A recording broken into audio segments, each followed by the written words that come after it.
New Thought Media Network. We are a global broadcast network of positive music, media, and entertainment, inspiring humanity's evolution along the journey of enlightenment and creating a world of love, peace, empowerment, and prosperity for all. New Thought Media Network. Positively inspiring.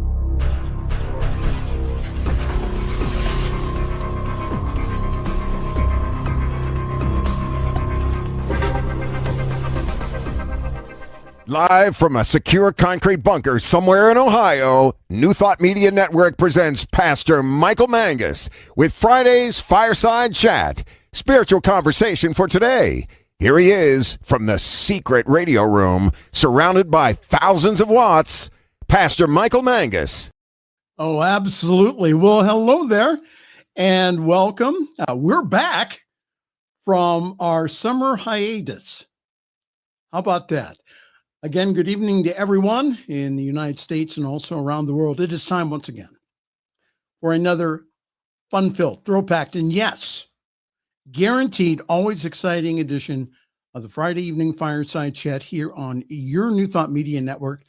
I am the Reverend Michael Mangus. I am broadcasting this evening from the super secret Charles Fillmore radio room, surrounded by thousands, and I mean thousands of watts in the extremely secure concrete bunker somewhere around Akron, Ohio. That is so top secret. Only one person knows where the bunker is located. Everyone else is kept guessing. Now that Robert Brzezinski guy, Reverend Dr. Robert Brzezinski, our Chief Inspirational Officer here at your New Thought Media Network, he thinks he knows where it's at, but he has no clue where the concrete bunker is located, and we are going to keep it that way. Again, great show tonight. Wonderful stories. And again, please feel free to interact this evening by posting your comments. We've had several people do that already. And again, all my shy people out there, I know you're out there and you're going, I don't know why I'm even watching this show. I know. I get that. pastormichaelmangus at gmail.com. pastormichaelmangus at gmail.com. And if there is a news story that you would like myself and Reverend Jeff to comment on, again, just send it to me at pastormichaelmangus at gmail.com.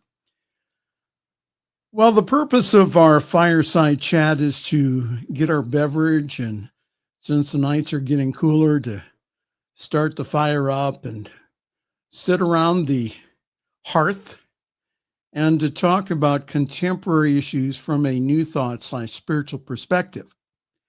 And the reason we do this is because of the tendency of some of you to go ahead and to bury your head in the sand because of all the chaos going on in the world and also in our country. Okay, that's one way of doing it. I think another way, though, is to let the fire purify us by taking action, by being mindful, by using our spiritual practice, and really helping birth a world that does work for everyone.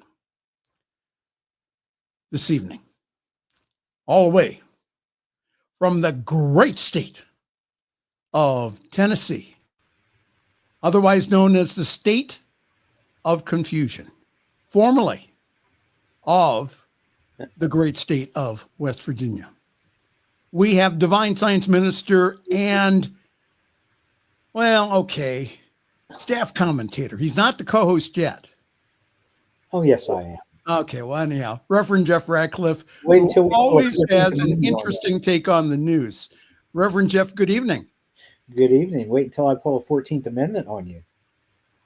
What? Yeah. You're going to pull a 14th Amendment on me? Declare you're incompetent, and then I'll take over, and I'll be the head honcho.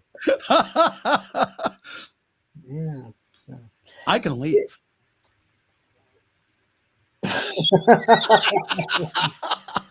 Yeah, it's funny. You came on and you said we're back, and and I flashed on a Gloria Gaynor song, and I'm starting to sing "I Will Survive" in my mind while I'm listening to you talk. Well, the reason we're back is not because of the fireside chat. No, it's because of this. Now here's Reverend Jeff Radcliffe with the story of the week. That's the only reason we're here. And it's a good one too. Well, okay. So, Jeff, this week when legal was reviewing your story, first of all, they said they found it very moving. Mm-hmm. Now, if you say X-Lax, I'm going to get really upset. No, I did not. Okay. The email I also received from legal said that more than likely you won't need any F-bombs for your story. However, legal did tell me that since we were on hiatus for several weeks, and the news this week being highly controversial, legal has granted you this evening up to 5, count them, 5 F-bombs to be used at your discretion. Okay. But during the story of the week, can I at least say, holy shit? I think so. I think that's okay. Okay. Now, I want to point out something here to Jeff and also our studio audience. Legal does not have me submit my show stories for review. They only require me to play the disclaimer. However, it's Jeff's portion of the program, the story of the week, that requires prior legal review per the Chief Inspirational Officer of the New Thought Media Network and my boss, who cringes every time I say it, the Reverend Dr. Robert Brzezinski. Well, yeah, but Reverend Robert knows me, and he knows my reputation, and he knows my language, so no wonder he wants to look over everything before it goes out on the air. Now, you said on Facebook today, I actually read your Facebook post. Oh, okay. You said today that you wonder why divine science has not defrocked you yet. Is that correct? Was that today or was that yesterday? I don't know. I'm kind of surprised that they have. Well, now I was told by the higher ups in divine science that you were told to stop doing the burnt offerings. Yeah. Out back. Yeah. So no more like animal sacrifices or. Well, see, but it was great because I could import these animals from Ohio and then blame it on the Haitians.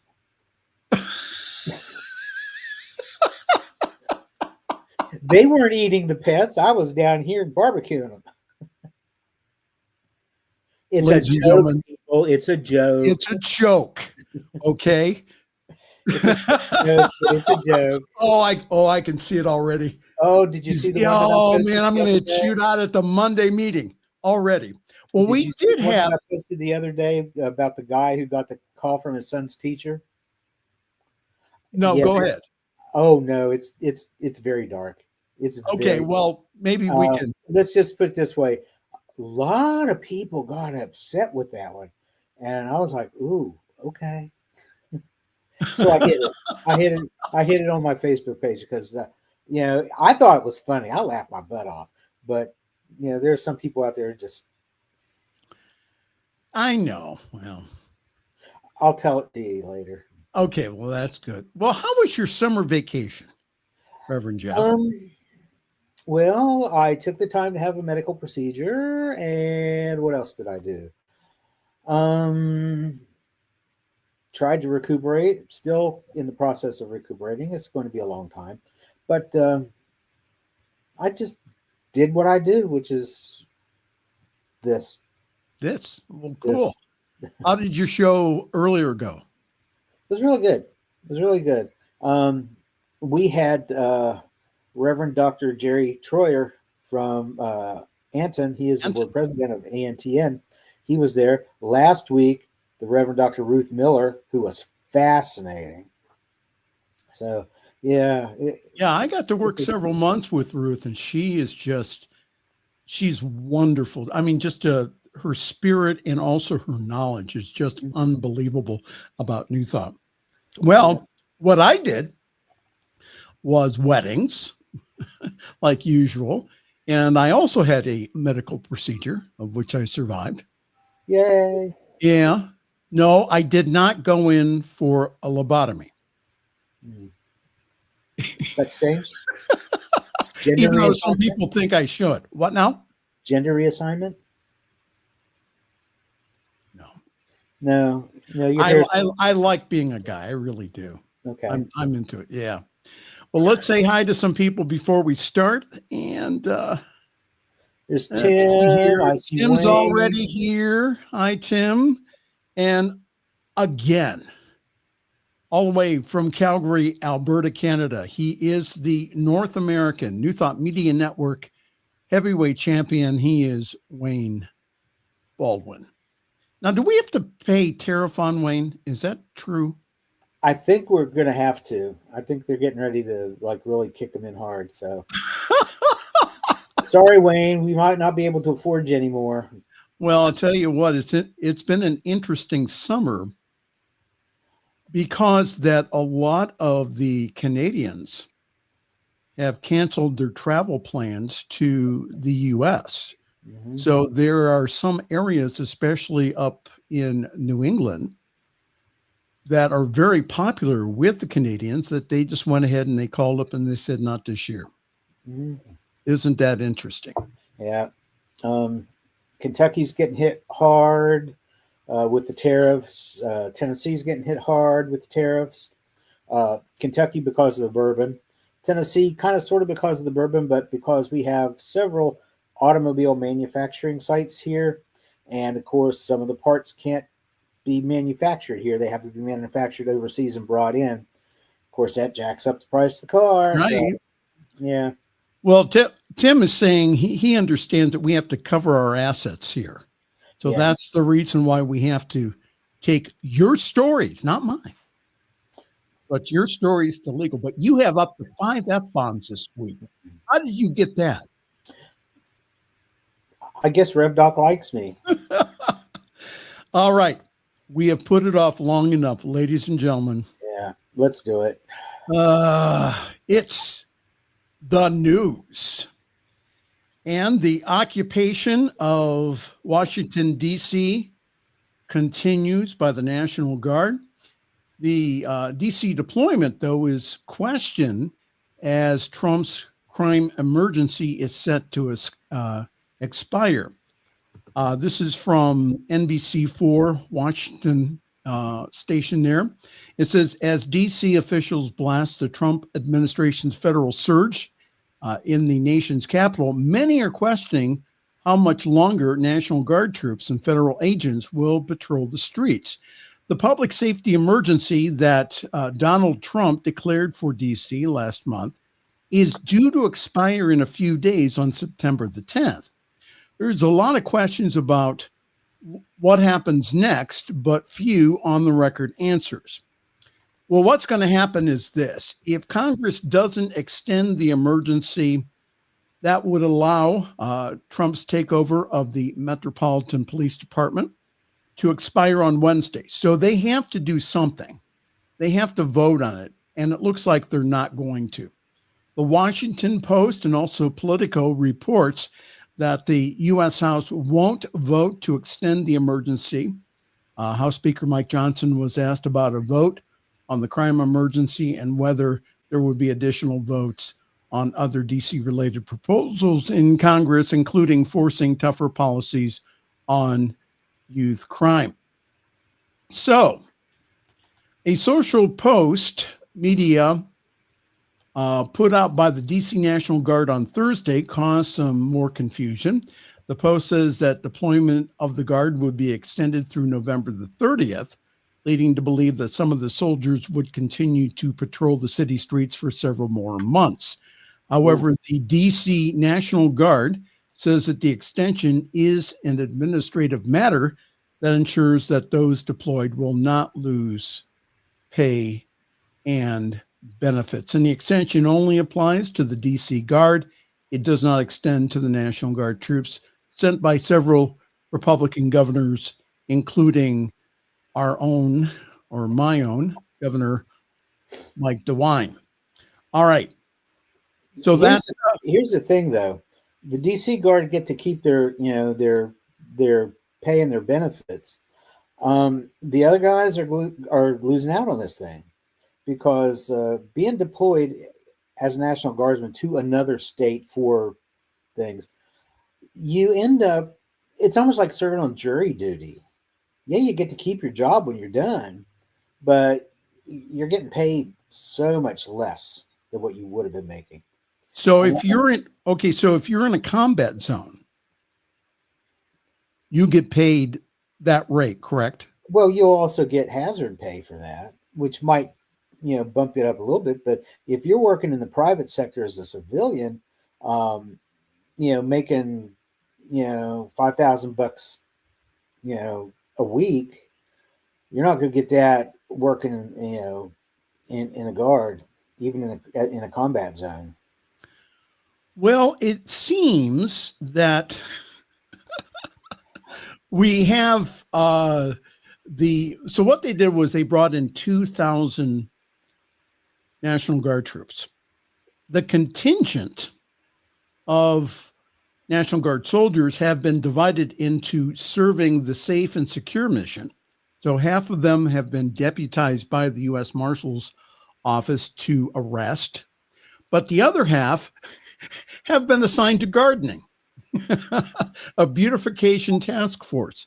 The troops working on the secure mission are assigned to support federal and local law enforcement efforts, while the beautification project is largely designed to clean up national park properties in the city. Now, my question is this. It's costing the American taxpayer $1 million a day for these troops. Mm-hmm. My question is, why couldn't we hire young people or people with green cards from Mexico? Yeah, they've been doing the work anyway. Who've been doing the work anyhow. Why can't we bring those in? No, they bring in the National Guard of all things, and then what they're doing here is they're raking. Yeah. When I was stationed in Fort Lee, Virginia, it was like February, I think, and the weather was beautiful. One weekend it was sunshine, it was 72 degrees. The next weekend we had a nor'easter blow through and dropped about 15 inches of snow. Well, of course, you can't march, you can't drill and that kind of stuff like that, but you can, and we did shovel the parking lot of the PX. Now, why did you do that? You have trucks to do that, and plows. You have to have a certain number of hours worked per week, and that was how they got us our hours, so to speak. You can't have the troops sitting around on their ass doing nothing and getting paid for it. They got to earn it.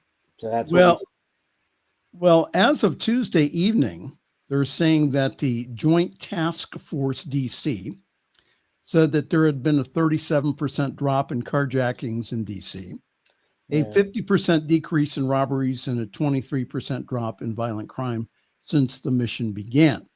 Which I don't believe. Which I don't believe also. Though Trump justified the troop surge to Washington by saying that the crime was out of control in the city, violent crime had declined in 2024 and has declined again so far in 2025. There's a simple answer to this, President Trump.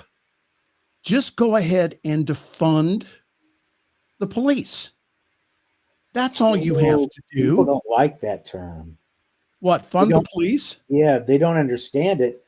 So they think defund the police means take their money away from them. That's not what it means. It means allocate it to other people who are better suited to do that particular aspect of the job. Right.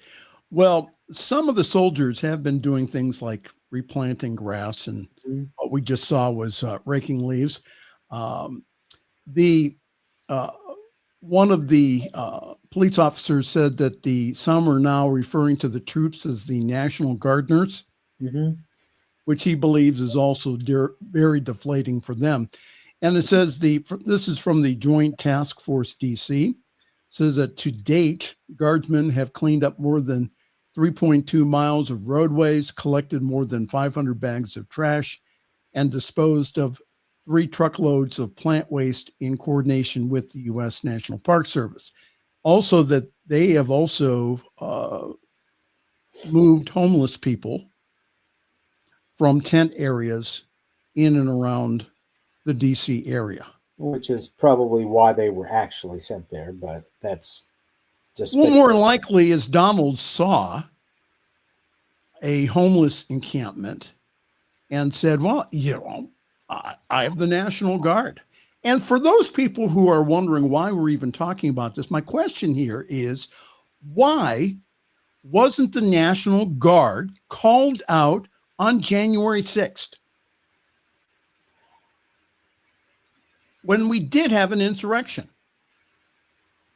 Well, it's because he was staging the insurrection. You don't call out the troops on your own people. You blame it on Nancy Pelosi not doing it. Well, you don't pee on your own parade. But wait. There's more. So this is from, I picked this purposely from an international news source, Al Jazeera. And the reason being is that they, and also the BBC, the CBC, and also other news organizations around the globe, they've been having to explain to their audience this craziness. And so what I did was, again, I purposely went to the Al Jazeera site to get the story. It says officials in the U.S. city of Chicago were bracing for a possible deployment of the National Guard on Friday as a part of President Donald Trump's wider crackdown on crime and immigration, notably, many point out, in Democratic strongholds. Well, of course. Last week, CNN, citing unnamed officials, reported that the controversial military deployment could take place by Friday. Well, it hasn't as of yet.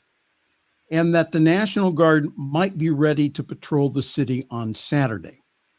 Well, at the same time, a major federal immigration operation involving officials from ICE was also expected to begin in the city. Now, last Sunday, Illinois Governor J.B. Pritzker, a Democrat, claimed that the Trump administration had not informed him of the deployment plan, and also that such a move would amount to an invasion of the state. Now, again, this is not only being planned for Chicago, but also for Baltimore also. And again, we took a look in deploying the National Guard in June in Los Angeles. Again, the purpose, proposedly or purportedly to fight the surging crime rate. But again, in all these places, residents and state officials have complained that such moves are undemocratic, you think, and that over-policing will erase trust between local police and communities. Now, a court did rule on Tuesday that the deployment was illegal. And it was the first time since 1965 that a president had federalized the National Guard troops to address unrest in a state without a governor's permission. And again, officials in Baltimore and Chicago also say that their crime rates have gone down over the past several years. Yeah. You know what these states or these cities all have in common that they want to send these troops into is the high number of people with greater amounts of melanin in their skin. That's the common denominator here. They've been out after black and brown people who they say are illegally here immigrating, and now they're going after our own people. That is why, ladies and gentlemen of the jury, that is why that we have been saying week after week here on this program and other programs is that we are seeing again the Nazi takeover of our country, that we are being ruled now by someone who is a dictator. And again, who's with a Sharpie is again not making law, but what he's doing is he's saying, okay, and he's going after his political enemies. John Bolton had a FBI raid this week. I wonder if he had anything to do with it. What do you think, Jeff? Yeah, maybe. All I know is I keep waiting for the big murals of that mango face to be plastered up on the outsides of buildings, like they do in communist China and North Korea. Well, on some of the buildings in D.C., there are pictures of the Donald. Ugh. So what disturbs me with them deploying these National Guardsmen, did you see the article? I read an article yesterday. They talked to the parents of some of these guardsmen who've been deployed. And the one mother was saying that her daughter is out walking the streets from 7A to 7P every day, just walking. She said, my daughter's a tourist. Another guy said, my kid walks up and down Chinatown all day long. He gets to eat Chinese food every day. That's all they're doing. They're just walking around. Here's the thing, though. Not all of those troops are unarmed. Most of them are. Some of them have been issued sidearms. Yes. And they have been given the license to use them. Mm-hmm. And we can fervently hope and pray that we do not experience another May 4th, 1970. If you remember what happened in Kent State. Yeah, that's right up the road for me. So,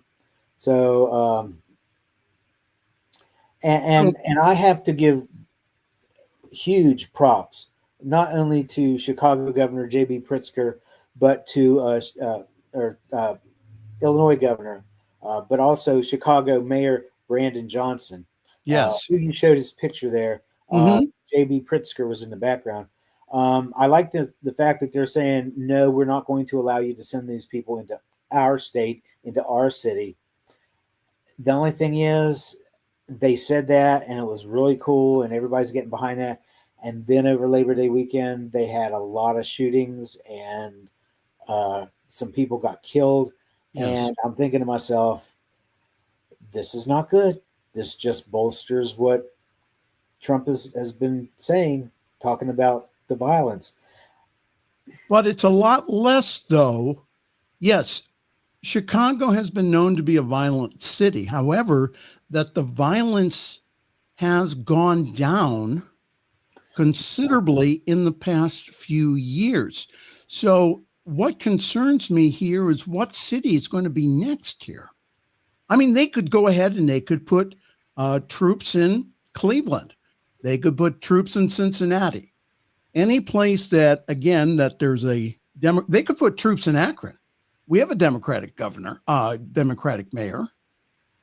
They could go ahead and, if we had any type of so-called rioting, or even not, that he can just say, well, go to Akron or go to Pittsburgh. But my prayer is this, that some sanity will come from the courts, and hopefully that Donald will stop playing dictator, not altogether, but to stop this craziness of sending U.S. troops into cities to do policing. Policing is best done by the police, not the army. And again, federal funds to combat crimes in these major cities have been cut. So, folks, again, I think this is all smoke and mirrors to make Donald the tough on crime president. And all of these are publicity stunts, from the ICE raids to the National Guard deployments. They're aimed at his base so that they can all say, see, Trump is taking action and stamping out crime. And what he's doing instead is he's walking all over the Constitution. Your thoughts, Reverend Jeff? Yeah. He is so desperate to play to his base and to show that he's right and everybody else is wrong. It makes me wonder how much of this stuff is he's engineering. He's starting these little fires. He's a little arsonist, starting these fires so that he can rush in and put them out and say, "Oh, look what I did." That is and that is the milder version of what I would say would be considered a left-wing conspiracy theory. Is Trump starting this stuff only to make himself look good? But again, it's hard to say. But then on the other hand, he's not all that smart. He's got people behind him with a lot more brains than he's got, and he's deteriorating. He's going downhill fast. I'm sure that a lot of this stuff is really not his doing, but somebody else behind him, the Project 25 crowd, who are then, kind of whispering in his ear, "Hey, you did this. Look what you did." Well, it's time for a break. And then after the break, the award-winning, extremely moving story on Reverend Jeff's story of the week. Week. Got to get the echo in. Oh, we have to get the echo in. Well, we'll have Jeff back on in just a moment. Hi there. This is the Friday Evening Fireside Chat here on your New Thought Media Network with Reverend Michael and also Reverend Jeff Radcliff. Good to see everyone this evening. Thank you all for the great comments. We appreciate them. Well, anyhow, just wanted to tell you that this coming Sunday, I will be like usual, at Summit CSL. For more information, go to summitcsl.org, and there you can get more information about our 10:30 Eastern Time service, which is online. And if you go to summitcsl.org, you'll get the Zoom address and also the password to come and join us. It's really a wonderful service. And this Sunday, we will have subbing in for me because I have a commitment. Unfortunately, I have a funeral to preside over, but author and wellness consultant, Dr. Carol Ann Drick, will be our special guest speaker this coming Sunday. So go to summitcsl.org for more information and join our Zoom call. And our service is also simulcast on the Summit Spiritual Center of Akron Facebook page, and also our Facebook page also has past broadcast of the Fireside Chat and yours truly when he is praying on your New Thought Media Network. Well, coming up in just a few moments, the award-winning and very popular Reverend Jeff's story of the week. And we'll be right back. Again, the Friday Evening Fireside Chat is live here on your New Thought Media Network. Please help us say thank you to our organizational sponsors, including the Hefferland Foundation, Affiliated New Thought Network, International New Thought Alliance, Science of Mind Archives and Library Foundation, Center for Spiritual Living Denver, Center for Spiritual Living Midtown, New Thought Philadelphia, Grassland Happiness Institute, Summit Center for Spiritual Living, One Heart Retreats, Center for Spiritual Living on the Lake, Unity Kitchener, Unity Spiritual Center, Ottawa, Om Center for Spiritual Living, Satya Center, Begin Within Ministries, Center for Spiritual Living, North Jersey, Unity of Savannah, and the Center for Spiritual Living, Seattle, as well as all of our individual donors. Thank you for being part of the New Thought Media Network. Please like, share, and subscribe. New Thought Media Network, positively inspiring. The views and opinions expressed by Pastor Michael Mangus are generally right. However, they are his own and do not reflect the views and opinions of New Thought Media Network, Centers for Spiritual Living, or any other person living or dead. As they say in the 12-Step Recovery Program, take what you like and leave the rest. Here again is Pastor Michael. Now, legal did tell me that I'm not allowed to say that I am right all the time. But we know you are. Except when No, you wrong. are. Well, I know You're I right am. all the time. You have your moments. You've been right on a couple of occasions. A couple, Yeah. not many. Sorry. Sorry. Okay, ladies and gentlemen, it's that time. We've put it off long enough. It is, ladies and gentlemen, Reverend Jeff's story of the week. Just doesn't know that I can see. Listen to tell me what to see. Will W7 and all starts K. Reverend Jeff's story of the week. Just doesn't know that I can see. Listen to tell me what to see. When W7 and all starts K. Reverend Jeff's story. Reverend Jeff's story. we should have dance moves to that. All right, What do you think sir. I've been doing? I've been twerking in my chair. It's a weird feeling, but I kind of like it. Now, So I did have a story from Ohio about a woman who got arrested for twerking on a police car up near Cleveland. oh my God. Well, Cleveland. All right, go, Have you before I ever get been into more there? trouble. What now? Have you ever been there? Women wearing high heels and socks. Have you ever been there? Cleveland.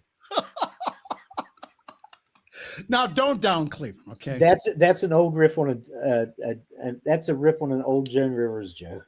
Okay. Although she was Our- talking about Billings, Montana. All right. What do you All have? right. We've got like the really coolest story going in a unique world that we live in. This is a unique in the world event. A Swedish town is moving an entire historic church, all 672 tons of it, down the road to a new address. And they're doing it to save the church from falling into a sinkhole. Now, they've got these underground iron mines, and they just keep expanding and expanding and expanding.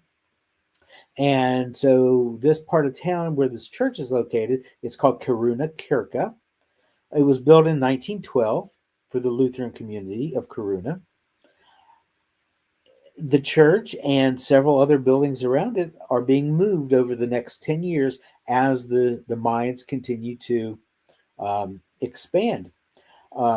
Now, Kiruna Kirka was designed to look like a lavu or a hut of the Sami people, who are indigenous people living there. They're Europe's only recognized indigenous group who graze reindeer on the grasslands. So the state-run mining company LKAB has been granted approval for the mine's expansion over 20 years ago, and part of the agreement was either the compensation or the physical relocation of every building within the part of town that would be undermined. So when they started to tunnel under, these buildings, they thought it's cheaper to move them than to pay damages. So they tunneled under the floor plan to place a grid of beams, and if you look, you can see that grid of beams that is supporting the church. What's really cool about this, they put them on a series of trailers, and then they moved them the first few feet. People started showing up to watch this. 10,000 people lined the streets to watch as they went 0.2 miles an hour. Even King Carl Gustaf the 16th was there. And they left the church's pipe organ in there. They have a 2,000 pipe church organ.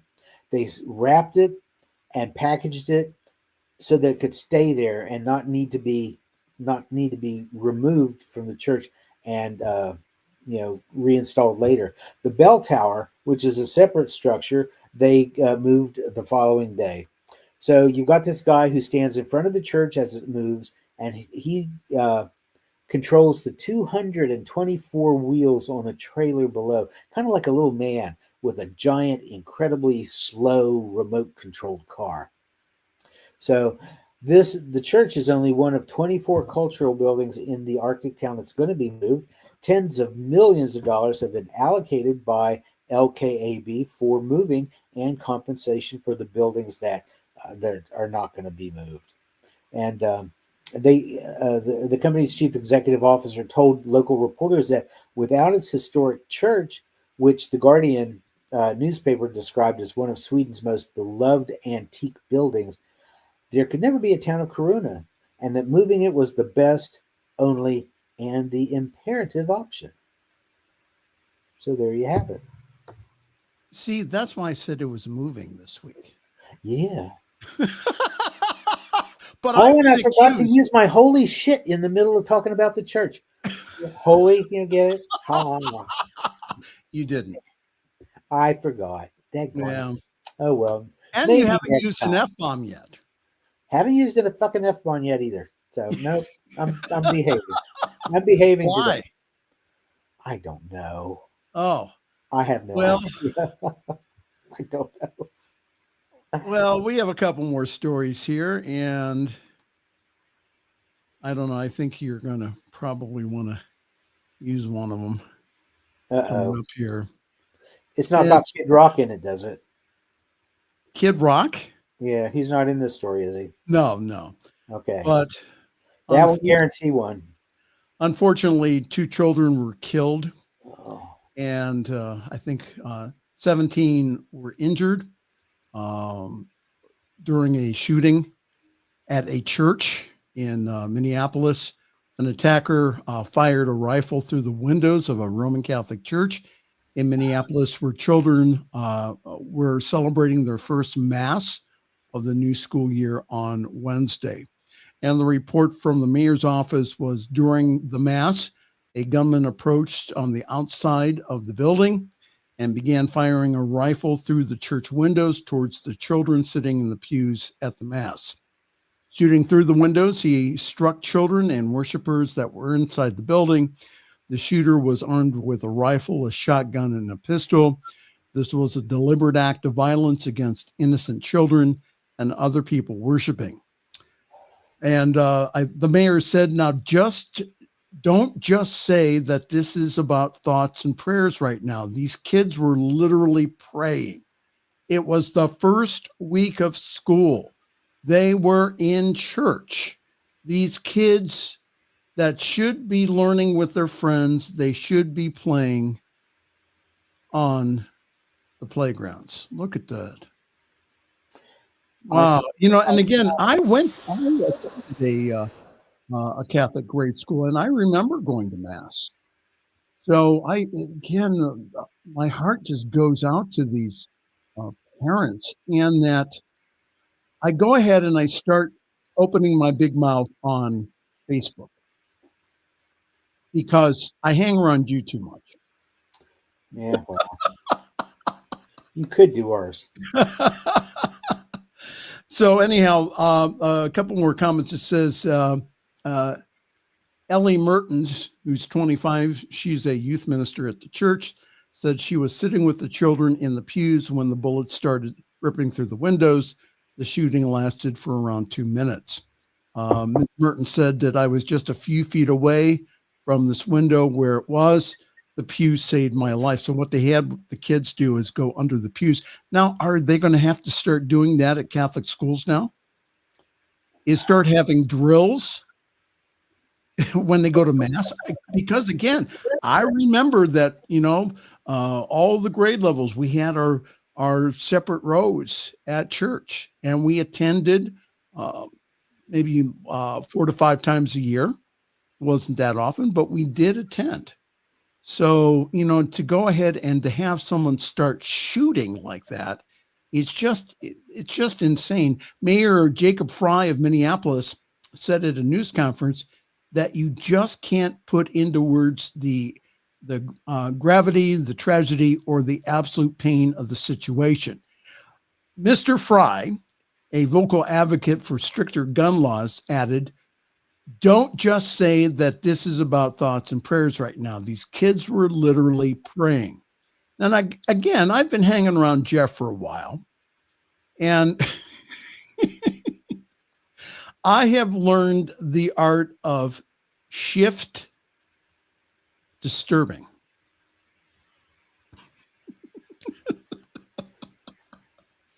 So you got to stir that pot and then jump back before you get splashed. Boy, did I stir the pot this week.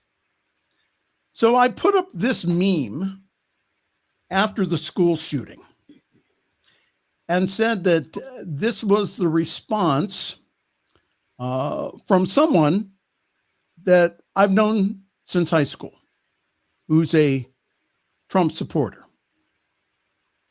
He said, TDS is a serious illness. It's also imaginary because it doesn't appear in the DSM-5. It's not a medical diagnosis. Right. But the people who really suffer from it are those people. Well, it's for them, it's Trump delusionary syndrome, but they say that anybody who opposes Donald Trump, again, has TDS, Trump derangement syndrome. But anyhow, now he wrote this, he says, TDS is a serious illness. He needs protection. Already been shot once. So this was my response, which I thought was very well worded. I said, then let's put back into place sensible gun legislation like we had during the Reagan era after he got shot. I get the whole people kill, not guns argument. And if crazy people have a limited access to guns, then we can stop burying our children and protect the president. And for the record, I am not anti-gun. I am for sensible gun legislation that does background checks, mandatory training, and licensing. And I also put up this meme a few days before. And let me see if I can get the shot here. So, cars kill people too, say gun extremists. Okay, so let's play this game. So drivers must carry insurance. Drivers must pass a safety skills test. Also, each car has a unique vehicle identification number or a VIN that allows it to be tracked. So let's just pass the same rules for guns.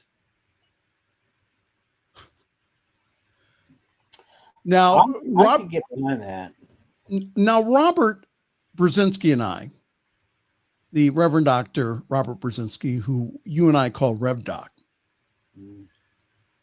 him and I have had arguments, heated discussion on the air during other shows. Yes. During other shows about gun control. He's saying that let's get rid of all of them. And what I have said is that you're not going to be able to, because of all the court rulings and everything else that have gone into place in our jurisprudence over the years. So, again, let's limit these high-volume magazines. Let's limit these assault rifles. Let's start limiting these things, and also start having individuals take training. In Japan, they do not let anyone have a gun unless that they have to pay a certain fee. They have to go through a training class. They have to wait 3 months before they get their permit. And again, carrying a gun or having a gun in your home in Japan is a privilege. Your thoughts, Reverend Jeff? Well, speaking as a gun owner, and I do own, I grew up in the country. We used them. They were a tool on the farm. They helped us to get rid of varmints and predators that would prey on the chickens or the livestock. One thing that we were schooled from little on up was where to point it, when to point it, and when to pull the trigger. Right. And you know what? People never figured into any of that. We don't point it at people. We don't intend to shoot people. And we definitely don't pull the trigger on people. Somewhere along the lines, people, and unfortunately, it's more the townsfolk, it's the urban people who grew up in the cities who decided, oh, well, the country folks got guns, let's get guns too. And then started using them against each other. And see, it's not this way in Switzerland. No. Where they have mandated that each adult has to have a gun in their household. So now other countries, when they started having these mass shootings, and I'm thinking of Australia, they just went ahead and they just said, banned them completely. Yeah. They banned them completely. And they have not had any more school shootings. Now they've had knife attacks, but they haven't had this craziness that has gone on in this country. Yeah. Whereas we are protecting gun rights to the detriment of our children.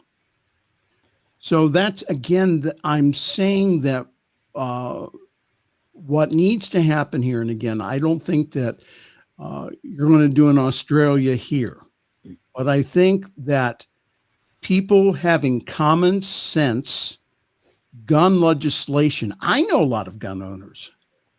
Yeah. I've had people in my church who were highly trained and had concealed carry permits. Mm-hmm. That we've had some crazy people come to our church. So where we were at did allow guns in the area that we had. So we were allowed to do that. Now I know that some CSLs will go, oh, we don't allow that. Well, unfortunately, that some of the churches have had to have security guards armed to take out individuals. Again, we've had some scary situations at our center in Akron. Go ahead. Yeah, there's a synagogue in one of the Nashville suburbs that has armed security guards. They also direct the traffic in and out because, oh my God, this place is huge and is very well attended. And they are cognizant and aware that they live under a threat. Right. It's been like that for years. What's interesting to me, though, is we keep hearing about this Second Amendment right. and we're allowed to carry guns because of in case the tyrannical government kind of comes after us. Well, guess what, people? Look around you. You've got that tyrannical government right now, and it's doing the same freaking bullshit that have been preaching for years. Only now you're okay with it. Again, it boggles my mind. So we are speaking up and speaking out about this stuff because, again, doing the prophetic thing as they did in the Old Testament about saying, listen, this is just not the way to go here. Can I do one more story before we go? Make it quick. I have got a very cogent quote to end the show with. Okay. Make it well, quick. Okay. Hurry. You're not the only one that tells me what to do. Denver neurosurgeon performs a rare surgery to help a former paramedic walk his daughter down the aisle. Oh, now, that's cool. Isn't that nice? It says, when combined with his patient's grit and determination, a Denver neurosurgeon's skill in performing an extremely rare surgery may have allowed a man to walk his daughter down the wedding aisle against all odds. For Russell McKinnon, that simple dream for so many fathers had been something like the north bearing on the compass in a storm of health issues that started when he himself was a paramedic. So in 1995, his ambulance driver fell asleep at the wheel and rolled the vehicle, significantly damaging McKeehan's nervous system, though he did not know it at the time. It wasn't until 2007 until the damage took full effect. McKeehan entered the hospital for chronic headaches and woke up a few days later, paralyzed from the neck down. So what happened was again, this neurosurgeon did this very rare surgery, and the surgery was a success. McKeehan says, I often joke, he told CBS News Denver, you can't write soap operas as bad as what I lived through. And the surgeon who did it, he says that Dr. Falsey, I think Dr. Falsey described this patient as an amazing and highly motivated guy. How wonderful is that? And that is from the goodnewsnetwork.org, goodnewsnetwork.org. Oh, there's one thing that I want to go back real quick just to revisit the story on the school shooting. Okay. The day that it happened, I read an article where they interviewed a little boy, 7 or 8 years old, who was there. And he was worried about his friend because when the bullets started flying and they were all told to get down under the pews, his friend shielded his body with his own to make sure that he wouldn't be hurt. And he said, I don't know what's going to happen. I'm just going to pray for him. Well, as it turns out, his friend, who was actually struck by a bullet, is going to make it. He made it. I mean, he did the right thing. He said, kids, again, I just, not only the academic pressure that kids are under, but this craziness where they don't feel safe at school, that some idiot is going to come in their school and start shooting at them. A very wise teacher, a rabbi, once said that greater love has no man than a man laid down his life for his friends. And that's what this little boy's friend did for him. He laid it on the line. He's going to pull through, and that's cool. Joel Goldsmith said, do not make the metaphysical mistake of declaring that evil is not a power, but believing that good is. Be quick to recognize that there is no power but God. And that's why Michael and I do this every week, to let you know that no matter what it looks like, and the world looks like it could be falling to shit right now, but it's not. There is only fear and there is love. But guess what? Love wins out. God is love, Spirit is love, and That's the only power that we need to concern ourselves with. All the rest of it, we could do, what we do to mitigate things. But in the end, we trust that the power of the omnipresence of spirit is at work and is going to smooth everything out. So Wayne Baldwin said this. He says, "You're not Canadian, but I still like you." We like you, Wayne. Wayne says, "Maple Leafs forever." Yes, Wayne, absolutely. He's quoting Barack Obama and says, "The world needs more Canada." Absolutely, Wayne. Yeah. And Wayne, if things get bad enough down here that I need to leave Tennessee and I need to flee, I'm going to come sleep on your couch. You got to help me get across the border, but I'm going to sleep on your couch. Right. All right. This has been fun. All right. Well, thank you, Jeff, for being with us this evening and as always sharing. See, we had a last-minute programming meeting last night. Jeff and I and our 10 other people.